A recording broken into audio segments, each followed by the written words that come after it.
दोस्तों, आज हम बात करेंगे एक ऐसे महान इंसान की जिनका नाम भारतीय स्वतंत्रता संग्राम में सोने के अक्षरों में लिखा गया है, महात्मा गांधी। वो एक ऐसे व्यक्ति थे जिन्होंने बिना किसी हथियार के ब्रिटिश शासन की जड़ों को हिला दिया।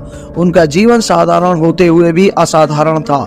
तो आइए महात्मा गांधी के प्रेरणादायक जीवन का यह सफर शुरू करते हैं। स्वागत है आप सभी का हमारे YouTube चैनल संपूर्ण इतिहास में, और मैं हूं आपका दोस्त साहिल बुंदेलखंड से। मोहनदास करमचंद गांधी का जन्म 2 अक्टूबर 1869 को गुजरात के पोरबंदर में हुआ। उनके पिता करमचंद गांधी एक दीवान थे और माता पुतलीबाई एक धार्मिक महिला थी। बचपन से ही गांधी जी में सच्चाई, परोपकार और संयम के गुण थे जो उन्हें अपनी माता से मिले। गांधी जी की प्रारंभिक शिक्षा राजकोट में हुई और फिर इंग्लैंड जाकर उन्होंने कानून की पढ़ाई की। कानून की पढ़ाई के दौरान उन्होंने शाकाहार, साधारण जीवन और सच्चाई के प्रति अपने विचारों को मजबूत किया। कानून की पढ़ाई पूरी करने के बाद गांधी जी दक्षिण अफ्रीका में वकालत करने गए। वहां उन्हें भेदभाव का सामना करना पड़ा जब ट्रेन में उन्हें सिर्फ भारतीय होने के कारण फर्स्ट क्लास से उतार दिया गया। इस घटना ने उनके जीवन की दिशा ही बदल दी। गांधी जी ने सोचा कि यह सिर्फ उनका अपमान नहीं था, बल्कि पूरे भारतीय समाज का अपमान था।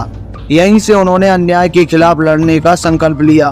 दक्षिण अफ्रीका में रहते हुए उन्होंने सत्याग्रह का पहला प्रयोग किया और भारतीय समुदाय के अधिकारों के लिए लड़ाई लड़ी। यह उनका पहला अहिंसक प्रतिरोध था। 1915 में गांधी जी भारत लौटे और यहाँ की राजनीतिक स्थिति को समझा। उन्हें महसूस हुआ कि अंग्रेज के अधीन भारतीयों को असहनीय कष्टों का सामना करना पड़ रहा है।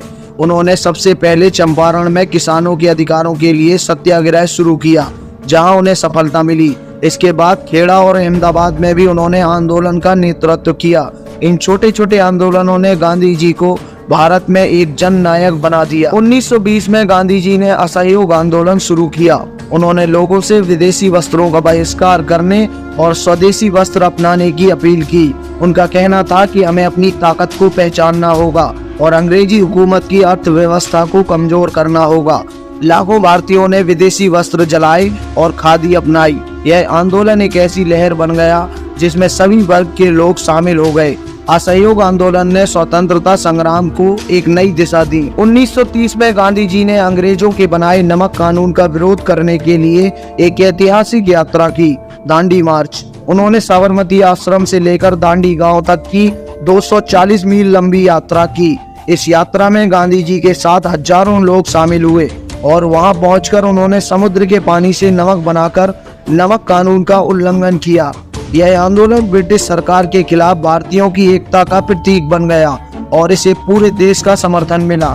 1942 में गांधी जी ने भारत छोड़ो आंदोलन का आह्वान किया, जिसका नारा था करो या मरो। इस आंदोलन में गांधी जी ने साफ कहा कि अब भारत किसी भी हालत में अपनी आज़ादी से कुछ कम नहीं मांगेगा। यह आंदोलन पूरे देश में एकजुटता का प्रतीक बन गया और अंग्रेजी हुकूमत के लिए एक बड़ी चुनौती। इस आंदोलन ने ब्रिटिश सरकार को सोचने पर मजबूर कर दिया कि अब भारत पर शासन करना असंभव है। आखिरकार 15 अगस्त 1947 को भारत को स्वतंत्रता प्राप्त हुई। इस स्वतंत्रता की नींव में महात्मा गांधी का बलिदान और उनके सिद्धांत थे। गांधी जी ने हमें सिखाया है कि अहिंसा और सच्चाई के बल पर किसी भी अन्याय का सामना किया जा सकता है। उन्हें राष्ट्रपिता के रूप में सम्मानित किया गया। 30 जनवरी 1948 को नाथूराम गॉडसे ने उनकी हत्या कर दी। गांधी जी भले ही इस दुनिया से चले गए, लेकिन उनके विचार और सिद्धांत आज भी हमें प्रेरणा देते हैं। उनके विचारों पर चलकर हम समाज में सकारात्मक परिवर्तन ला सकते हैं। गांधी जी का जीवन हमें सिखाता है कि कठिन से कठिन लड़ाई भी सच्चाई और अहिंसा के रास्ते पर चलते हुए जीती जा सकती है। अगर आपको गांधी जी की यह जीवनी पसंद आई हो तो इसे लाइक करें, चैनल को सब्सक्राइब करें और अपने दोस्तों के साथ भी शेयर करें ताकि उनकी प्रेरणा और भी लोगों तक पहुंच सके। धन्यवाद।